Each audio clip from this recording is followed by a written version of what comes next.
Samson was, ek dink hy was nou weet ek nie, hoeveelste rigter was hy nie, ek het dit iewers 'n nota van dit gemaak, ek kan nou nie onthou waar was ek, hoeveelste een was hy, ek dink die 5de een, nee, vir Gideon is die 5de een, ek wil vandag oor Gideon praat, ek dink Samson was die 7de een, as ek nou nie mis het nie. Maar Gideon was die 5de rigter, en so ek het weer teruggegaan, nou daar's baie stories, of verhale in die Bybel wat ons kan vat, wat fokus uitlig op Jesus, fokus op God, fokus op die koninkryk. Maar ek het teruggegaan na rigters, en daar was iets rondom Gideon, wat my nogal getikkel het, wat ons na kyk. Maar net so 'n bietjie, ons gaan lees uit Rigters 6 en 7 vandag. Ek gaan uit die Afrikaans 83 lees, as jy solank daar wil oopmaak, Rigters 6 en 7, maar wees 'n bietjie agtergrond oor rigters, net laat ons weer weet presies waaroor gaan die hele boek van Rigters, en as ons die storie van rigters begin net na die boek Joshua, en dit strek so oor 'n tydperk van 325 jaar, dis nogal 'n lang tydperk, wat Israel gelei was deur die rigters, nee. En nou het ek al vergeet, hoeveel was daar van hulle ook, was dit nou 10? 13 van hulle. So daar was 'n hele klompie, en oor die tydperk 325 jaar. En die Israeliete hulle is nou in die beloofde land, en hul opdrag was om die Kanaaniete uit daai land uit te dryf. Want dis die ouens wat vir hulle moeilikheid gegee het. Nou die Kanaaniete was 'n klomp verskillende volke, dit was ouens wat van ander lande ook ingekom het, in Kanaan in, maar soos ek praat van die Kanaaniete, was dit verskillende volke gewees. Dit was nie net een volk wat hulle moes uitdryf nie. En die boek Joshua sluit af deur te noem dat die leiers van die eerste geslag wat die land ingeneem het, hulle lewe lank getrou was aan die Here. Ons weet mos toe hulle die beloofde land ingaan, hulle was getrou aan die Here, en die rigters vertel verder die storie dat wanneer hierdie geslag van die toneel af verdwyn, raak hulle half afvallig van die Here, nee. En ons sing in Rigters 2 vers 10, staan daar so nogal dat die volgende geslagse mense het nie die Here geken nie. Hulle het ook nie geweet van sy groot dade wat hy gedoen het om vir Israel te help nie. So ons sit hier met 'n geslag wat nie hierdie stories geken het van Egipte en hoe die Here hulle uitgelei het nie. En hulle het nie God geken nie, en daarom het hulle begin eintlik word soos die Kanaaniete. En hulle het hulle afgode begin dien. En weer 'n ding wat vir my hier uitstaan is, hoe belangrik is ons getuienisse? Hoe belangrik is dit dat ons kinders moet vertel van wat in die woord van God staan? Dat ons hulle moet leer en oprig van kleintyd af in die woord van God. En die Bybelstories soos ons dit geken het van Dawid en Goliat en Noag en al daai stories, onthou julle dat ons kinders was op skool, het ons nog die voorreg gehad om daarvan, jy het 'n vak gehad, Bybel, en jy het geleer van hierdie goeder, so ons het so effens 'n halfe fondasietjie gekry daarom rondom die goed, maar hierdie ouens het heeltemal vergeet geraak, dit het vergete geraak by hulle, en dit het eintlik gemaak dat hulle ook nie die verbond met wat God met hulle gesluit het kon onderhou nie. En ons sien dan dat hierdie patroon wat hom herhaal van 'n volk wat wegdraai van die Here, en dan kom daar 'n vreemde volk en onderdruk die Israeliete, dan draai hulle terug na God, hulle gaan soek iewers hulp, want hulle sien hulle afgode help nie, gaan terug na die God toe, wat hulle nog so 'n bietjie van gehoor het, by hulle voorgeslagte, en in God se goedheid, waarvan ons nou net gesing het, en sy getrouheid, stuur hy dan vir hulle 'n rigter of 'n leier dan, wat hulle red, en God gee dan sy vrede en seën vir 'n tydperk. Ons sing dit presies dieselfde ding met Gideon, waar Gideon vir 40 jaar die Israeliete gelei het, en waar daar vrede was. En dan, ek weet sien wat het ek hier geskryf, ja, met elke herhaling van hierdie hele ding, van afdwaal van die Here, is dit asof die storie en rigters elke keer erger raak. Die Israeliete dwaal elke keer verder af. En dan besef hulle, dan draai hulle terug na die Here toe, en dan kom daar weer 'n rigter wat die Here gee. En hulle begin net al hoe meer soos die Kanaaniete word, en hulle afgode begin dien. En selfs hulle die Kanaanitiese morele waardes begin hulle aanneem. So ons kyk vanoggend na Gideon wat die 5de rigter was, en ek wil hê ons moet kyk na Gideon se fokus. Nou, ons het al baie lekker stories gehoor oor Gideon. Hy was hierdie bang ouetjie gewees, en hoe die Here hom kom oprig het tot hierdie mighty warrior. Maar ek wil hê ons 'n bietjie kyk na Gideon in diepte vanoggend. En miskien is dit so 'n bietjie 'n ander, ek wil sê view wat ek het oor Gideon. Ek probeer nie die hele storie oor Gideon afbreek nie, maar ek wil ons net kyk wat het gemaak dat Gideon, ek wil amper sê die Engels, die moves gemaak het wat hy gemaak het, nê. En julle gaan sing saam met my, dit het baie gegaan oor sy fokus. So ons sing nou weer hier by in Gideon se tyd in Rigters 6. Ekskuus, joh. In Rigters 6 sing ons die Midianiete gee hierdie ouens 'n harde tyd, nee, hulle as die Israeliete hulle lande voorberei het en gesaai het, dan het hulle die Midianiete ingekom, kamp opgeslaan, en die Bybel sê hulle kamele was soos die sand van die see. So, en hulle het verskriklik baie vee. Hulle het gesê, die Bybel sê die Midianiete was so springkane geweest, want as hulle ingetrek het in daai koring of gars, staan so mooi groen op die land, dan jaag hulle vee in die lande in en hulle vee vernietig daai oeste. Hulle het ook nie 'n dier van die Israeliete lewend agtergeraak nie. Dit is alles gevat. Ons sal nou vandag sê is gesteel, nê? En geslag en geëet. En hulle het die Israeliete verarm. En toe die Israeliete soos voorheen om hulp roep by die Here, stuur die Here weer vir hulle profeet. En hierdie profeet sê maar net weer vir hulle presies dieselfde ding wat al oor en oor vir die 5 maal vir hulle gesê is. Moenie afgode dien nie. Maar luister na God, dien God. En gevolglik moes hulle nou maar die gevolge dan elke keer dra van hulle ongehoorsaamheid. So ek wil begin, kom ons begin nou by Rigters 6 vers 11. Vers 11, daarna het 'n engel van die Here gaan sit onder die groot boom in Ofra, wat behoort het aan Joas die Abiesriet.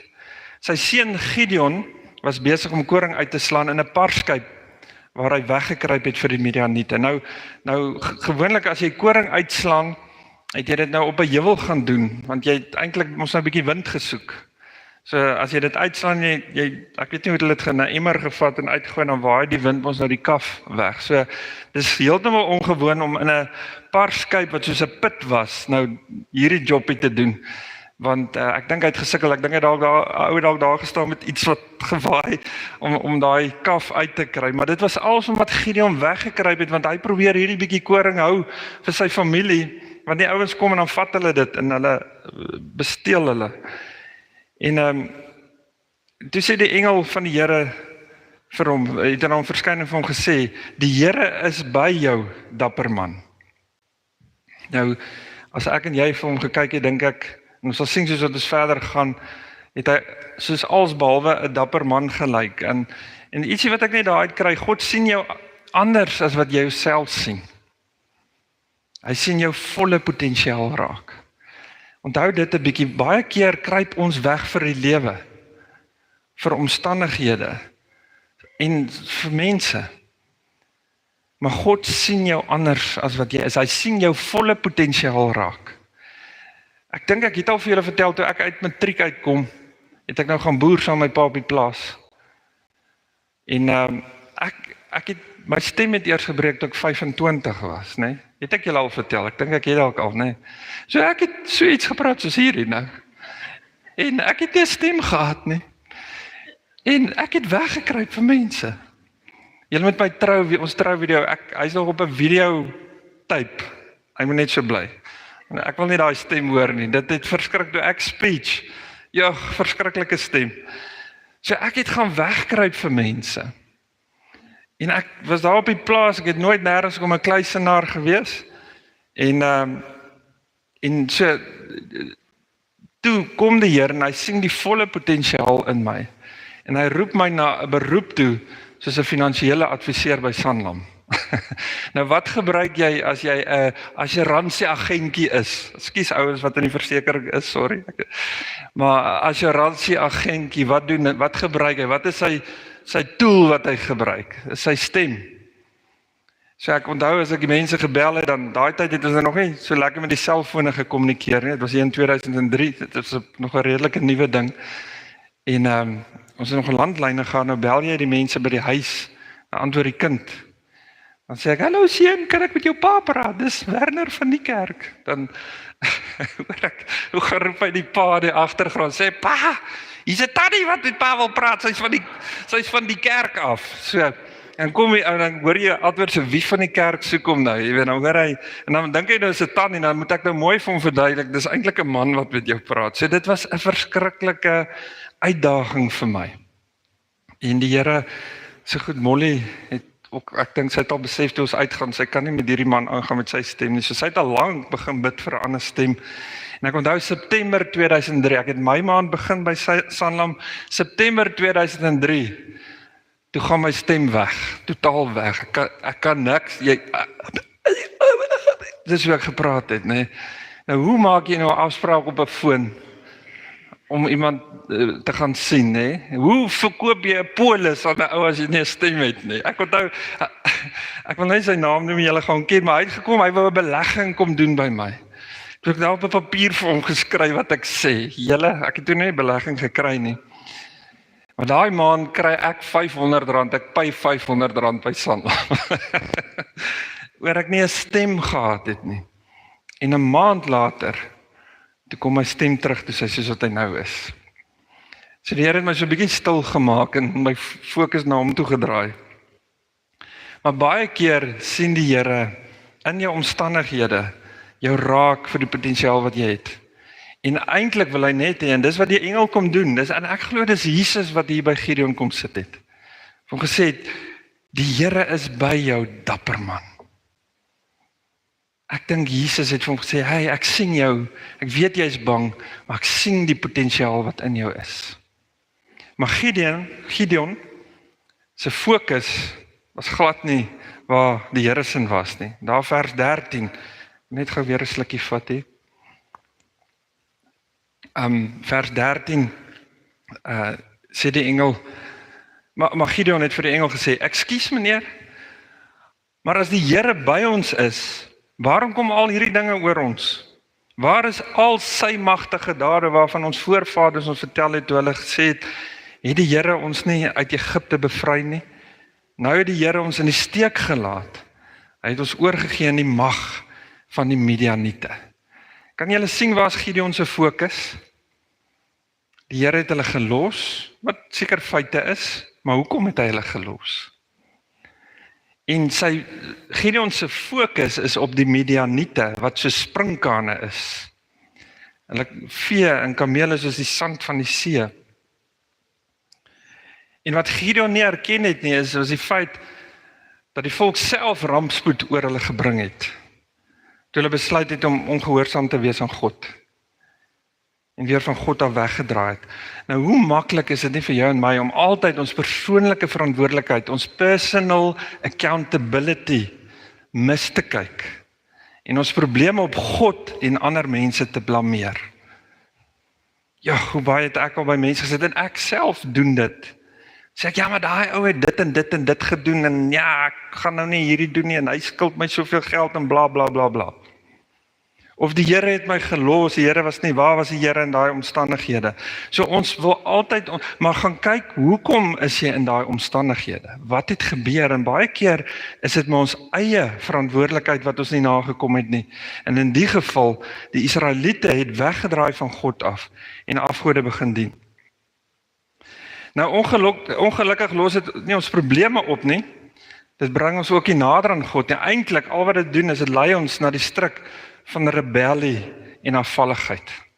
Wanneer ons begin sit en kla en die skuld op ander blameer.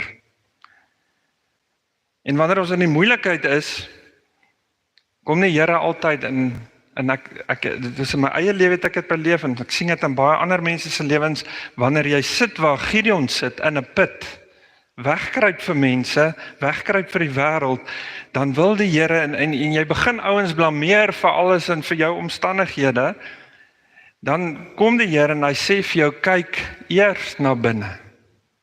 Kyk na jou eie hart. Doen selfondersoek en kom by ware repentance uit. Nou ek sommer net weer self, hoe het ek by die Here gesit en kla oor my omstandighede? Gehuil en gekerm oor almal wat dit doen en dat doen aan my en die en doen nie dit nie en daai en het gesê hy gaan dit doen en hy doen dit nie. En ek onthou so mooi hoe die Here vir my gesê eendag, vergeet van die ander mense. Kyk na jou eie hart. En daar die Here my laat begin inkyk na my eie hart. En die eerste ding wat ek begin raak sien het toe daar so is offense. Dis die ding waar dit met die Here kom deel het op daai stadium in my lewe. Is offense. Want offense het gemaak dat ek almal blameer en kwaad is vir die wêreld en eintlik wegkruip. Maar God sien my potensiaal raak en hy wil hê ek moes na my eie hart eers begin kyk en daar toe ek begin kyk na my eie hart, toe sien ek al hierdie goeters. En toe moes ek kom by 'n plek van ware repentance. Ek sê Here, ek sien wat U vir my wys. Inteendeel, die Here het vir my iemand gegee oor my pad. Ek het gekla by die Here oor een ou wat my kwaad gemaak het. Stuur die Here nog 'n ou oor my pad wat presies dieselfde doen wat daai ou gedoen het. En ek sê Here, hoe kan dit wees dat U nog 'n ou oor my pad stuur wat presies dieselfde doen en my weer kom offend? En dis daar waar die Here sê, maar kyk na jou eie hart. Los hulle vir my, ek sal met hulle deel. Kyk na jou eie hart. So ons sien Gideon se fokus bepaal hier sy siening oor sy huidige omstandighede en ook oor die toekoms. So baie keer die plek waar ons is en dis baie te doen met goed wat in ons hart aangaan, bepaal hoe jy jou huidige omstandighede sien en ook jou toekoms sien. Ek onthou dat ek daar gesit en gedink, ag nee, hoe gaan ons ooit deur hierdie ding kom? My hart is in bediening, nou sit ek op 'n plek waar ek in bediening is, maar ook nie regtig in bediening is. Die Here, wat wil U vir my sê? So my siening oor die toekoms was gewees, nee, wat ek gaan seker maar nie in 'n gemeente uitkom waar ek voltyds in bediening kan wees. So die Here wil baie keer net hê, gaan kyk na jou eie hart en kyk, waar is jou fokus? Is dit op hierdie ding, op hierdie mens, of hierdie omstandighede, of hierdie situasie in jou lewe, wat jou fokus so kom oorheers, dat jy God in dit nie meer kan raak sien nie? Kom ons kyk na vers 14, toe het die Here na Gideon toe gedraai en vir hom gesê, gaan met die krag wat jy het, en gaan red die Israeliete uit die mag van die Midianiete. Here, gaan met die krag wat jy het. Ek weet Gideon sê nou net vir my, ek wil kyk wat doen hierdie ouens, wat se krag praat u nou van, hè? Kyk wat sê daar, toe, ek stuur jou. Dis amper asof die Here vir hom sê, lig jou bas en gaan. Maar Gideon sê vir hom, ekskuus meneer, waarmee sal ek die Israeliete gaan red? Die familie waarin ek behoort, is die armste in die hele Manasse. En van my pa se kinders het ek die minste aansien. Die Here het hom geantwoord, ek is by jou, en jy sal die Midianiete verslaan, asof hulle nie meer as een is nie. En dadelik sê Gideon van my, ek is nog die swart skaap in ons familie ook. Wat se krag praat u nou van? Maar die Here sê vir hom oor en oor, ek is by jou. Ek is by jou en jy sal die Midianiete verslaan. Nou ek dink toe ek hierdie stukkie lees, waar die Here vir hom sê, gaan met die krag wat jy het. Nou een van die goed wat ons by Foundations for Farming vir ouens geleer het, is die vraag wat ons hulle gevra het, wat het jy? Nou gewoonlik is die ouens se antwoord niks, ek het niks. Want hy kom nou juist vir die kursus, jy moet my leer, nou sê jy vir my, wat het jy? Ek het niks. Ek onthou ek het eendag met hom Dewet Brits gesit, sommer net oor issues in my lewe en rondom finansies en goeders, en ek onthou het hy vir my sê, dit en dit en daai en doen, en al wat ek het gesien het is, maar jy het geld, gee vir my, help my, hoekom moet ek nou sukkel? Maar die vraag wat hy my ook teruggebring het, is wat het jy?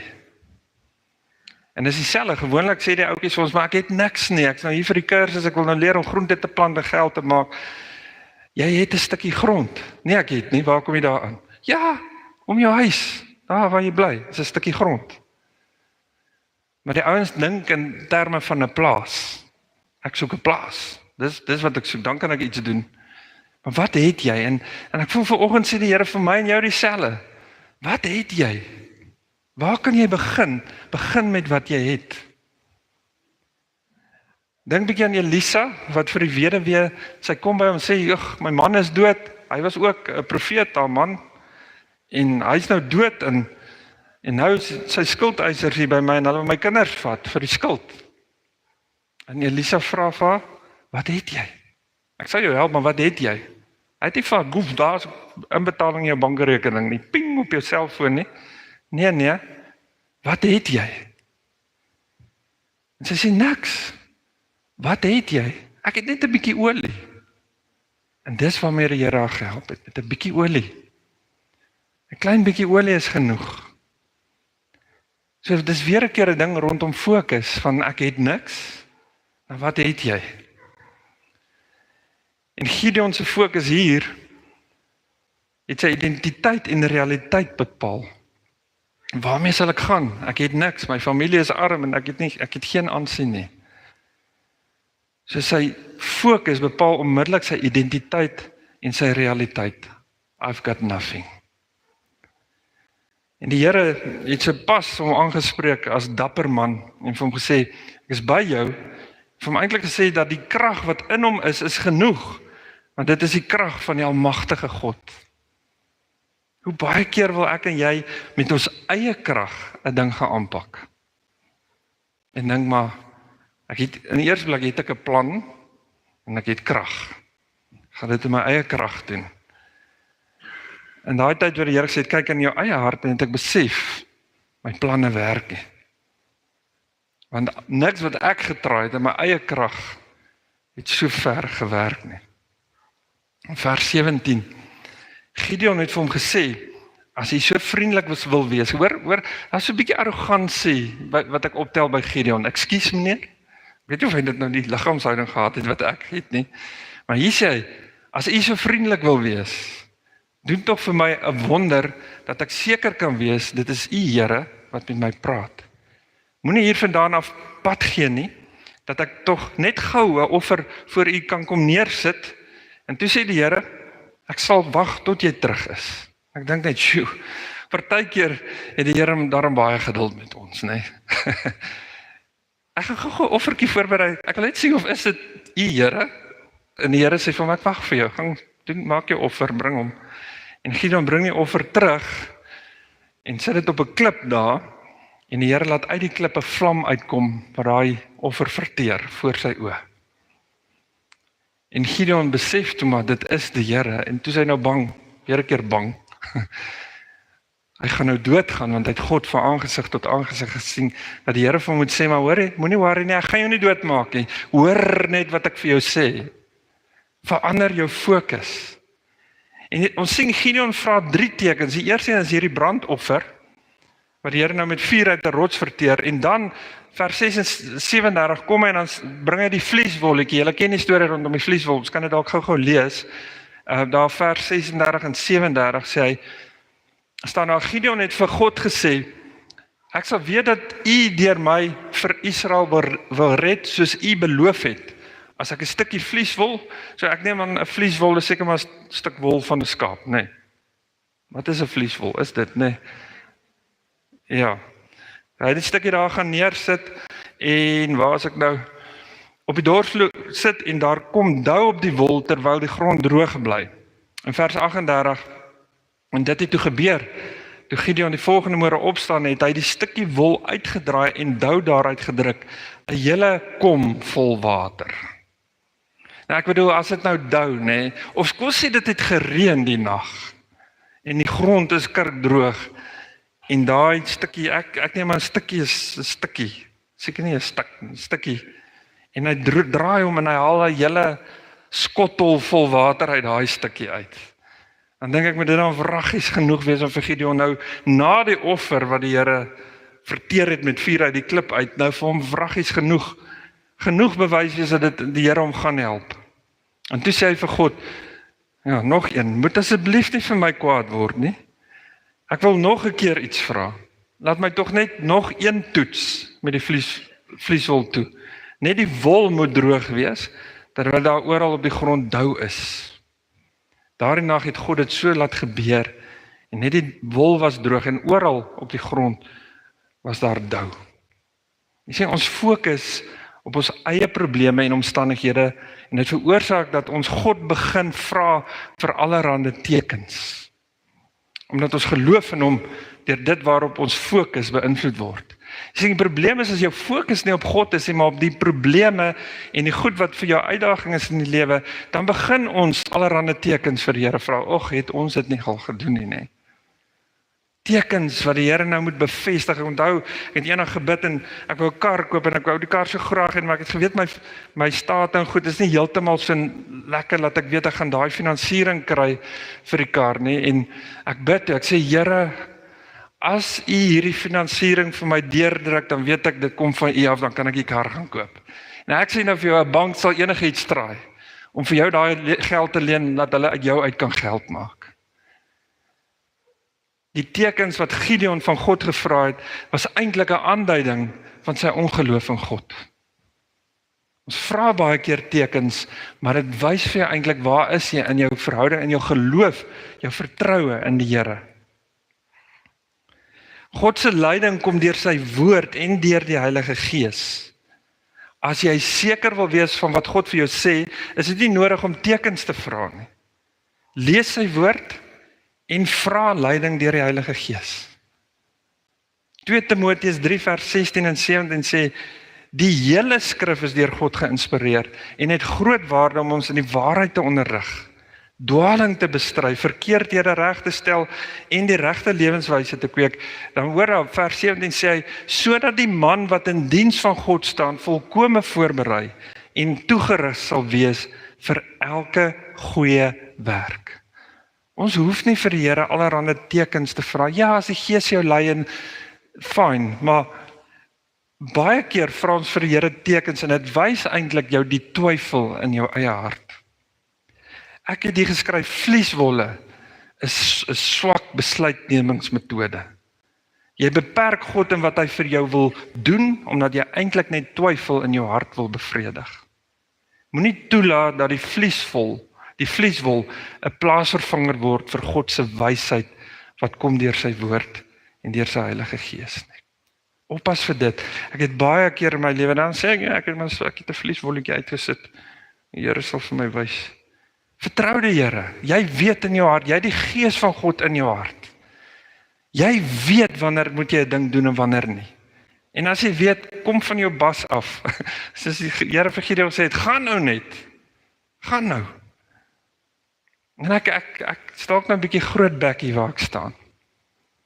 Maar julle kan vermoedelik ook vra, ek het dit al oor en oor in my lewe gesien, hoe ek gaan tekens vir die Here vra. En dan doen ek het in die week weer van gesê, daai was 'n fout. So 2-3 jaar terug, besluit geneem, het was 'n fout. Jy besef dit nou. Ek sien jy. So, Gideon toets God deur tekens te vra. En dan sien ons nou in Rigters 7. Ek het nou hier so 'n stuk geskiep. Ek wil net gou 'n bietjie teruggaan. Ons sien dan nou uiteindelik dan na Gideon al hierdie tekens vir die Here gevra, besluit Gideon uiteindelik toe nou dat hy sal doen wat God gesê het. Hy sal optrek teen die Midianiete. En ek het sommer geskryf, ons fokus kan ons journey partykeer ook uitrek, né? Of versnel. Ons sien die Israeliete in die woestyn 40 jaar omdat hulle getwyfel het in die Here. Hulle het heeltyd op hulle probleme en uitdagings gefokus. Ons sien Petrus se walk on water journey was rampspoedig omdat hy sy fokus van Jesus afgehaal het en begin fokus het op die sterk wind en die golwe rondom hom. En dit het rampspoedig geëindig. So baie keer dink ek gebeur dit dat ons hele journey wat die Here vir ons het, Rek ons uit, want God het 'n wil, hy het 'n doel met jou lewe, hy vat jou in 'n rigting in, maar jy bly hierdie tekens vra en afdraai, bly in twyfel en jou fokus gaan weg. Baie soos die Israeliete wat met die afgoderry besig was, en dan draai ek weer terug na die Here, en op die einde het jy so pad geloop van punt A na punt B. So ons fokus kan ons hele journey uitrek. Of dit kan dit versnel. En dan sien ons nou, Gideon het God gevra vir tekens, hy toets God eintlik. En dan sien ons nou in Rigters 7, kom die Here en dan toets hy vir Gideon. So oppas vir dit, want baie keer toets ons die Here, en dan kom die Here amper alweer met 'n ding wat hy teruggooi na jou toe, en dan toets hy jou. En ons sien dit hier so in Rigters 7, vers 9, as ons daar lees, dan sê die Here daar, of rondom dit, ek het nou daai stukkie geskiep, maar die Here verminder toe ons nou Gideon se manskappe, van 32.000 na net 300. En nou moet hy hierdie Midianiete wat so sprinkane, en hulle kamele is so baie soos die sand in die see, moet hy nou met 300 man gaan aanpak. Nou wonder ek, as Gideon dit geweet het, toe hy nou begin het met die tekens wat hy vir die Here vra, sou hy nog deurgegaan het met die hele ding, né? So baie keer bring die Here nou die uitdaging eers na ons toe, nadat ons nou ons vertroue 100% in hom het. En dis wat met Gideon gebeur. Maar Gideon is nog steeds bang, want hy het sy fokus, die vraag eintlik wat ek hier vra is, het hy sy fokus enigstens verander na al die tekens wat hy van God gevra het? Want Gideon is nog steeds bang. Ons sing dit daar in vers 9, die nag toe, voordat hulle toe nou, of toe hulle die Midianiete aangeval het, staan daar so, die nag het die Here vir hom gesê, kom, gaan na die Midianiete se laar toe, ek gee hulle oor in jou mag. Maar as jy bang is om hulle aan te val, moet jy en jou slaaf Pura eers in hulle kamp ingaan. Luister wat hulle sê, en dan sê jy moed skep en hulle aanval. En wat doen Gideon toe? Hy sê, nee Here, ek weet, u het vir my als gewys tot nou toe, ek weet, dis u, ons gaan, en dis nie nodig dat ek gaan nie, Here, ek vertrou u. Nee, hulle gaan toe. Hulle gaan toe en hulle gaan luister. En die aand, hulle het so 50 tree in die Midianitiese kamp ingegaan, en hy hoor toe dat een van die Midianitiese manne het 'n droom gehad, en die uitleg van die droom wat hulle daar onder mekaar gee, en dis als die Here wat dit so in bewerk het, is dat Gideon se mag, Gideon gaan hulle verslaan.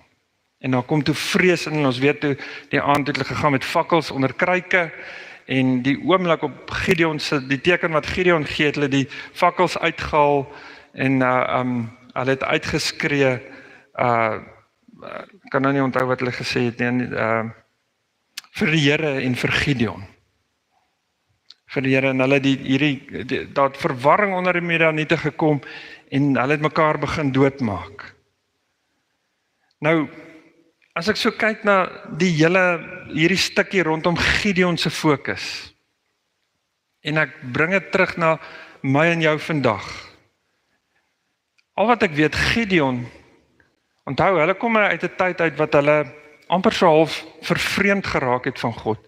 En ek besef, terwyl ek het so dingetjie geskryf, sê opsomming. Wat is my opsomming rondom hierdie hele verhaal? En ek besef, vandag sit ek en jy met die hele woord van God tot ons beskikking. Ons het die Heilige Gees. Ons weet wat Jesus vir ons aan die kruis gedoen het. Jesus het die volle prys aan die kruis betaal. Nou vra ek jou, wat se teken soek ons nog meer van God se liefde vir jou en my? Daarmee saam het hy ons as sy eiendom beseël en sy Heilige Gees vir ons gegee as deposito wat as waarborg dien van wat ons nog sal ontvang, naamlik die ewige lewe. Dit staan in 2 Korintiërs 1 vers 22. Hy het ons beseël as sy eiendom. Hy het vir ons as waarborg gegee die Heilige Gees wat vir ons nou sê nog, dis die waarborg, die deposito wat hy vir ons gegee het, dat ek en jy het die ewige lewe en daar's nog meer wat kom. Wat se teken soek ons nog meer? Jy sien, dit gaan oor waar jou fokus is. Is jou fokus op Jesus en op die dinge van die koninkryk, of waar is jou fokus? Is jou fokus op jou probleme en die dinge van hierdie wêreld? Nou ek wil gou 'n demonstrasie doen. En ek wil nou een ou vra, jy het nie 'n keuse of jy 'n vrywilliger kan wees nie. Ek wil vra vir Louis, wil jy gou hier na toe kom? En dan sê ek 'n klein ouetjie, wie's klein? Nee, hy gaan nie werk nie. Wie's klein? Wie's 'n shorty? Dit kan 'n vrou ook wees. Okay, hierdie gaan nou backfire, maar okay. Alright, kom, sta gou hier bo. Ek het gehoop jy gaan sien jy nie, maar okay, jy het gesê kom. Moenie vir my kwaad wees nie. Okay, as ek 'n bietjie spasie, ek wil net kan weghol van Molly. Okay. Alright, so wat baie keer gebeur, ons sien Gideon, hulle val hier die Midianiete aan, en dan sê die opdrag aan sy manne en sê, hulle moet skree vir die Here en vir Gideon. Jy weet ietsie van Gideon wat uitkom, né? Nie net vir die Here nie. Onthou Gideon, julle leier ook, vir die Here en vir Gideon. Nou baie keer is ek en jy's Jesus. Kyk. Niks bedoelings hierby nie, né? Jy's die duiwel, okay? Right. Of die duiwel se suster in die geval. Maar luister, niks bedoeling. Okay. Okay, so baie keer staan ons hier by Jesus. Vir die Here en vir Gideon. En Jesus is agter my, né? Maar eintlik, en die ouens wat by die hoërskool was, sal hierdie nou onthou, né? Eintlik is dit 'n gevaarlike plek om te wees, né? Dis eintlik 'n Jesus se pad. Waar moet jou fokus wees? Op hom.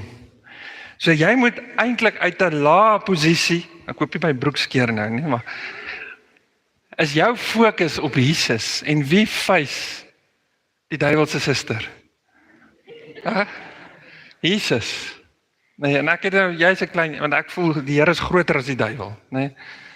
Maar dis waar ek en jy, en as ons in hierdie posisie is, eintlik op ons knieë, is ons in 'n baie stabiele posisie ook.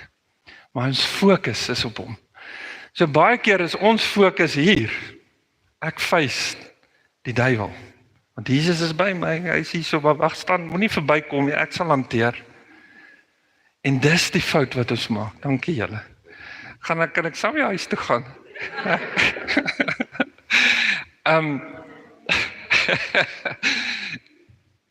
Okay, so dis, en ek kom het so in my lewe agter, né? Ja, ek wil die Here elke keer, hier, help my, as dit nodig is, né? En dan wil ek hom aanvat. Waar is jou fokus? Ons fokus moet op hom wees. Ons verkeerde fokus verblind ons om te sien waar God besig is om te werk, want my rug is na hom toe gedraai. Ek kyk wat die duiwel doen, en die duiwel is nou weer hier besig, Here, wat moet ek doen? Okay, ek hoor, jy weet, daai tipe ding. En ek het enige woord gekry, uit het met 'n, ek vat dit, die Here het my eintlik gewaarsku, hy het vir my gesê, jy hoor die Here, maar jy hardloop voor hom uit. Hou jou fokus op hom, en as hy sê go, dan gaan jy. En die Here in sy goedheid en sy liefde, soos met Gideon, gaan maak jou offer, bring hom, ek wag hier vir jou. God wag altyd vir ons. Hy wil net hê, kyk vir my. Sit jou fokus op my. En ek wil nou 'n bietjie skrif deel, waar ek aan dit kom. Daar's nog een voorbeeld, voor ek na die skrif toe gaan, dis ook 'n skrif, 2 Konings 6, onthou julle Elisa se dienaar. En Chris Liebenberg het donderdag op 'n Zoom call, toe ek vir hom sê, ek het hierdie boodskap, wat ek voel die Here op my hart lê, toe sê hy, onthou hierdie ene. En so Chris, hy het gesê, gaan kyk, Chris, as jy kyk, credit. Maar hy het gesê, onthou Elisa se dienaar, en wat het daar gebeur? Die stad waar Elisa en sy dienaar was omring deur die Arameërs. Hulle was reg om aan te val. Massas.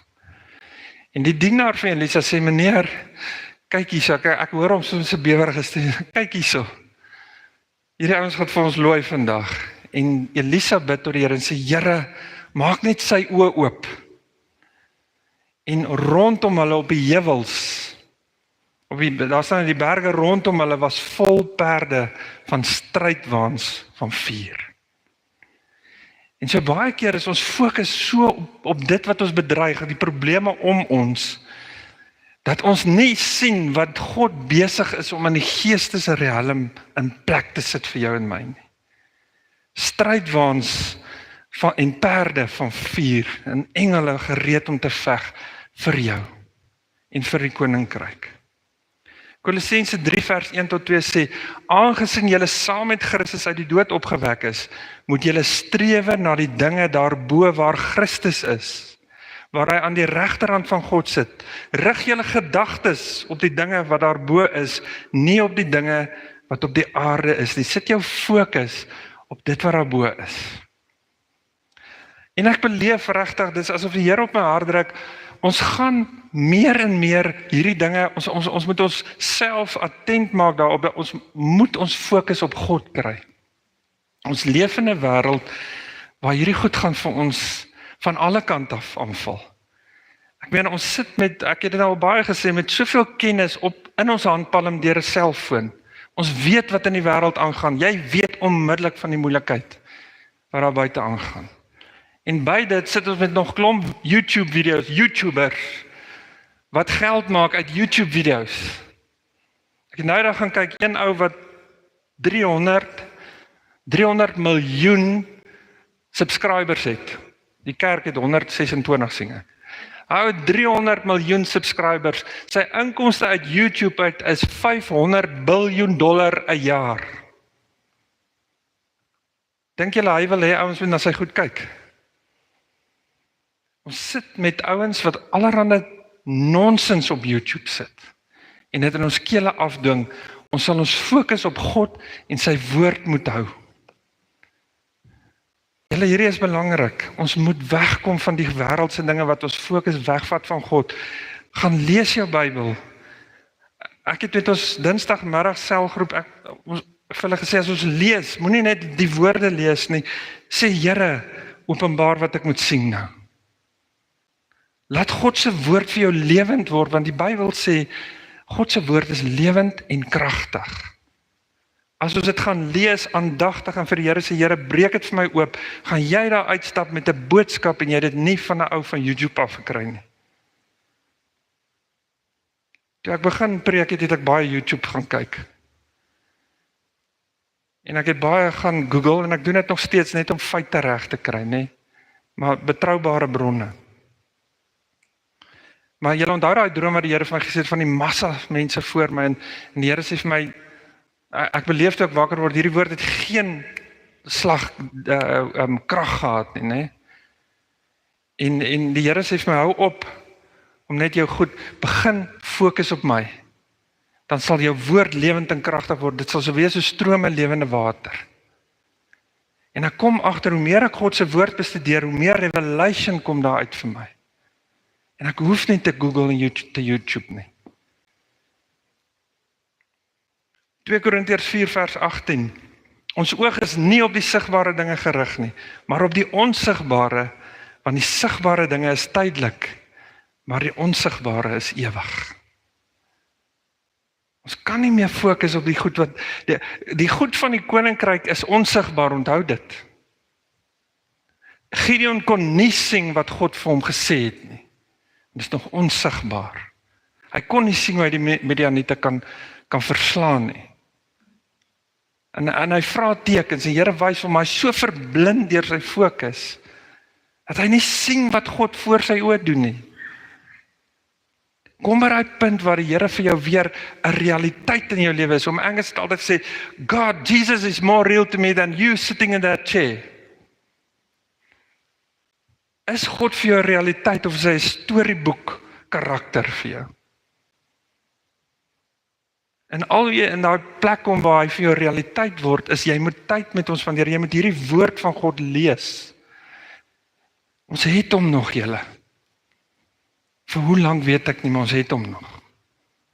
En ek vang myself, ek sukkel om versies te onthou. Ek onthou versies, maar ek weet nie mooi waar staan hulle nie. Maar probeer net die goed in jou kop kry. En ek sê nie, ons moet godsdienstig raak oor die goed en soos papegaaie die woord van God leer nie. Maar laat dit groei in jou hart, laat dit lewend word in jou.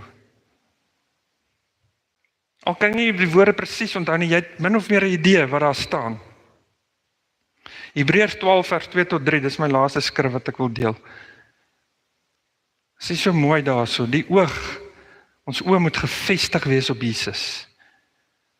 Wie is Jesus? Hy is die begin en volëinder van ons geloof. It's all about him. En dan staan daar so, hou jou oë op hom, hou hom voor oë.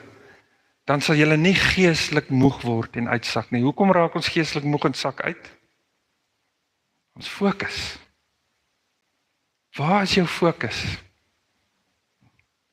Wanneer dinge moeilik gaan met jou, waar fokus jy?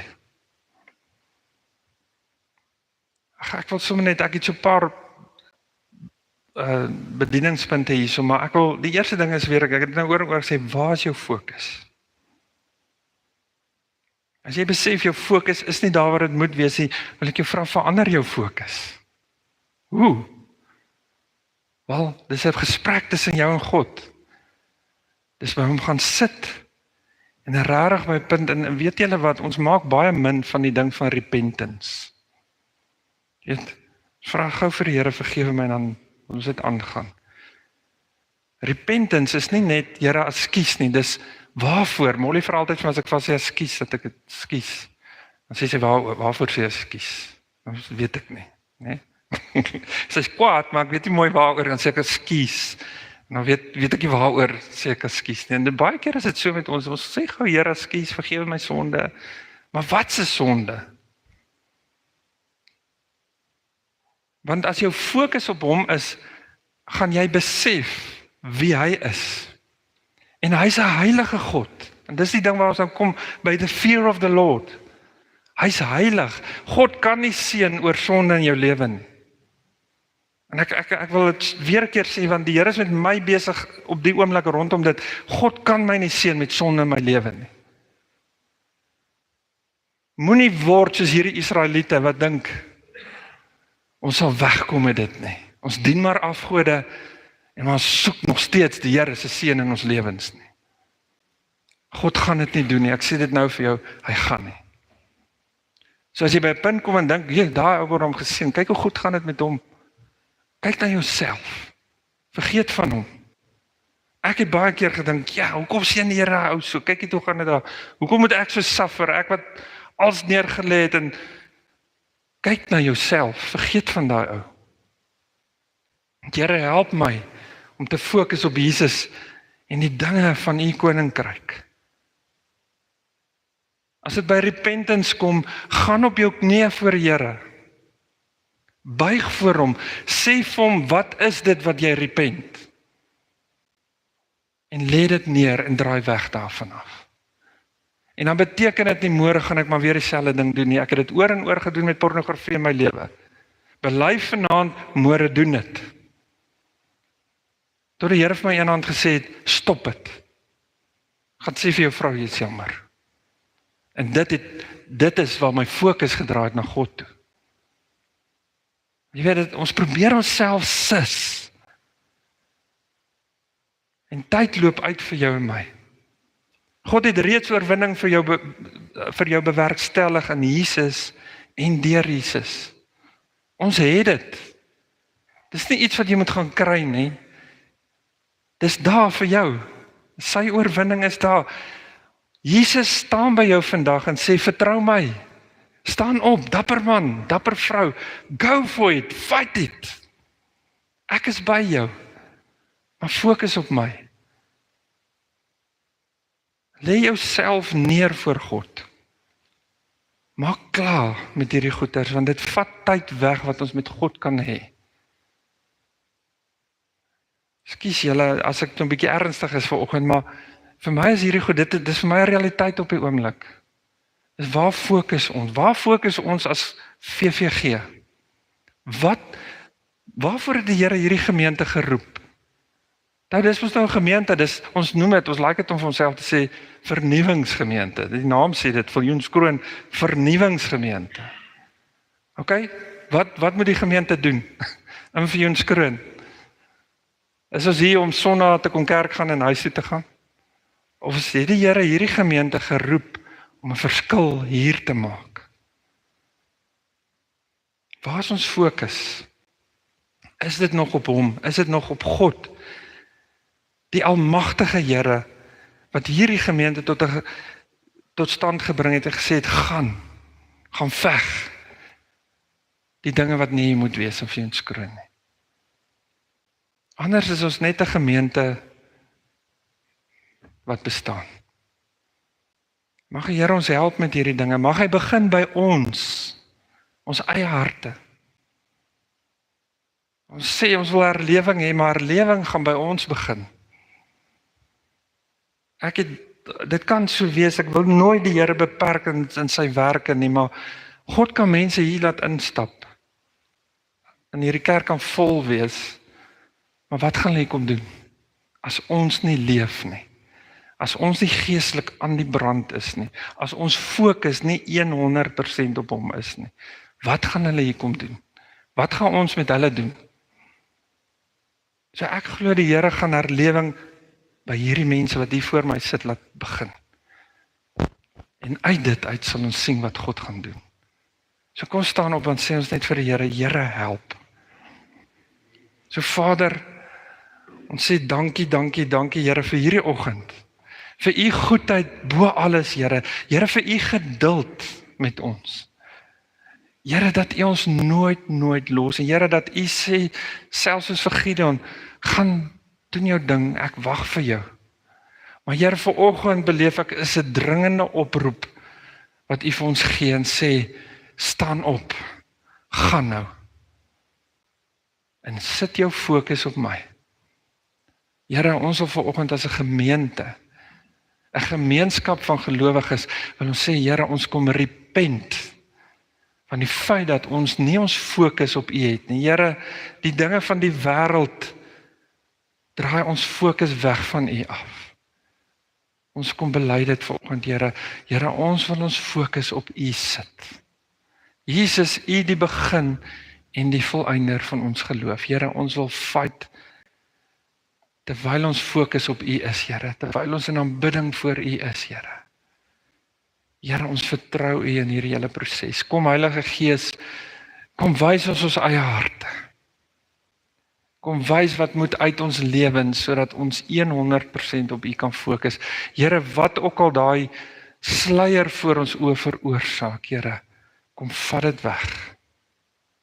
Here, dankie vir wie u is. Here, u het vir ons soveel gedoen. En ons eer u daarvoor. En ons bid dit in Jesus naam. Amen. Dankie julle. Ek dink ons gaan nie voorlees. As jy voel jy het gebed nodig vir enigiets, dalk het iets net uitgepop. Ek het al baie gesien. Ou kom sê hy het dit gehoor in die boodskap en dan weet ek nie waarvan hy praat en ek kan nie onthou dat ons dit gesê het eers nie. Maar dis wat die Here vir jou vanoggend sê.